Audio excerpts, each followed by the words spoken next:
حضرت حکیم لقمان نے فرمایا نفس کو کسی چیز پہ مشغول رکھو ورنہ نفس تم کو ایسے کاموں میں مشغول کر دے گا جو کرنے کے قابل نہیں۔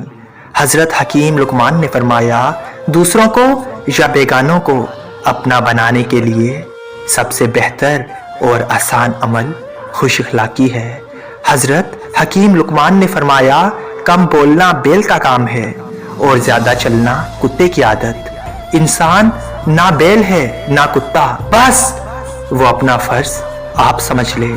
حضرت حکیم لقمان نے فرمایا خوشی دے نہیں سکتے تو کم سے کم خوشی والی بات ہی منہ سے نکال دو۔ حضرت حکیم لقمان نے فرمایا جب خدا نے عزت کو پیدا کیا تو اس کے ساتھ ہی تکلیف و مشقت کو پیدا کیا، اور جب ذلت کو پیدا کیا تو اس کے ساتھ آرام و آسائش کو پیدا کیا، لہٰذا یہ دونوں چیزیں ایک جگہ جمع نہیں ہو سکتی۔ حضرت حکیم لقمان نے فرمایا انسان جو کچھ بننا چاہے بن سکتا ہے، لہٰذا اپنی بہبودی اور ترقی کے معیار آپ بنو۔ تمہاری جیسی عمارت دوسرا تمہارے لیے ہرگز نہ بنا سکے گا۔ حضرت حکیم لقمان نے فرمایا ذہانت بغیر محنت کے پیٹ کے انجرات میں پڑی سڑتی ہے۔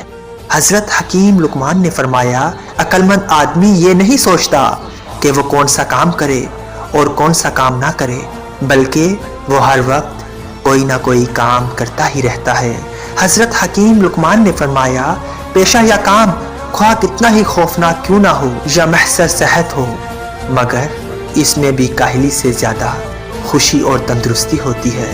حضرت حکیم لقمان نے فرمایا چھوٹی چھوٹی باتوں میں لاپرواہی کرنا وہ چٹان ہے جس سے بہت سے نوجوان ٹکر کھا کر ہمیشہ کے لیے چکناچور ہو گئے ہیں۔ حضرت حکیم لقمان نے فرمایا دولت آنے کی نشانی ہے کہ تمہاری آنکھ اس وقت پھڑکے جب تم دودھ پی رہے ہو، اس وقت پھڑکے جب تم